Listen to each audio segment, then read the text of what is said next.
जय श्री कृष्ण मित्रों। आज के इस वीडियो में हम गीता के अध्याय 2 का सार समझेंगे। ये बहुत ही महत्वपूर्ण अध्याय है क्योंकि गीता के उपदेश की शुरुआत इसी अध्याय से होती है। चलिए शुरू करते हैं। अध्याय की शुरुआत होती है संजय के धृतराष्ट्र को ये बताने से कि पूरी तरह शोक में डूबे हुए, आंसुओं से भरे हुई आंखों वाले अर्जुन को श्री कृष्ण ने क्या कहा। भगवान अर्जुन से कहते हैं कि तुम्हारा ऐसा व्यवहार सम्माननीय लोगों के अनुकूल नहीं है। ये नपुंसकता का भाव तुम्हें शोभा नहीं देता। उठो और युद्ध के लिए खड़े हो जाओ। लेकिन अर्जुन फिर अपनी दुविधा बताते हुए कहते हैं कि अपने गुरु भीष्म और द्रोण को मारकर सुखी रहने से तो मैं भिक्षा मांगकर जीना ज्यादा अच्छा समझता हूं। मुझे अपना शोक दूर करने का कोई उपाय नहीं सूझ रहा। मैं आपका शिष्य हूं और आपकी शरण में आया हूं। कृपया मुझे निश्चित तौर पर बताएं कि मेरा हित किस में है। अब भगवान गीता का उपदेश प्रारंभ करते हुए कहते हैं कि बुद्धिमान पुरुष ना तो जीवित प्राणी के लिए शोक करते हैं और ना ही मृत के लिए। जैसे देहधारी आत्मा इस शरीर में बचपन से जवानी और फिर बुढ़ापे की ओर निरंतर अग्रसर होती है, वैसे ही मृत्यु के समय आत्मा दूसरे शरीर में चली जाती है। अविनाशी आत्मा का नाश करने में कोई समर्थ नहीं है। केवल शरीर नष्ट होता है, आत्मा नहीं। आत्मा का ना कभी जन्म होता है और ना ही मृत्यु होती है। आत्मा का ना अतीत होता है, ना वर्तमान और ना ही भविष्य।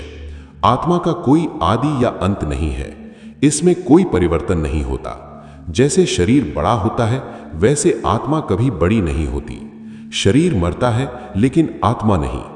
किसी भी शस्त्र द्वारा आत्मा के टुकड़े नहीं किए जा सकते। ना ही अग्नि आत्मा को जला सकती है, ना ही जल द्वारा उसे गीला किया जा सकता है और ना ही वायु इसे सुखा सकती है। जिस प्रकार से मनुष्य अपने फटे पुराने वस्त्रों को त्याग कर नए वस्त्र धारण करता है, उसी प्रकार मृत्यु होने पर आत्मा पुराने शरीर को त्याग कर नया शरीर धारण करती है। इसलिए हे अर्जुन, ऐसी अविनाशी, अजन्मी, हमेशा रहने वाली आत्मा को जानने वाला मनुष्य कैसे किसी को मार सकता है या मरवा सकता है। ये ज्ञान होने के बाद तुम्हें किसी प्राणी के लिए शोक नहीं करना चाहिए। फिर भगवान अर्जुन को उसका क्षत्रिय धर्म बताते हुए कहते हैं कि योद्धा के लिए धर्म की रक्षा हेतु युद्ध करने के अतिरिक्त अन्य कोई विकल्प नहीं होता। अगर तुम इस धर्म युद्ध का सामना नहीं करना चाहते तब तुम्हें निश्चित रूप से पाप लगेगा। लोग तुम्हें कायर और भगौड़ा कहेंगे। तुम्हारे शत्रु तुम्हारी निंदा करेंगे। तुम्हारे लिए इससे पीड़ादायक और क्या हो सकता है। हे कुंती पुत्र, यदि तुम युद्ध करते हो तो या तो तुम मारे जाओगे और स्वर्ग लोक प्राप्त करोगे, या विजयी होने पर पृथ्वी के साम्राज्य का सुख भोगोगे। इसलिए उठो और दृढ़ संकल्प के साथ युद्ध करो। फिर भगवान कर्म के फलों के बंधन से मुक्त होने का मार्ग बताते हुए कहते हैं कि तुम्हारा अधिकार केवल कर्म करने में है, फलों में नहीं।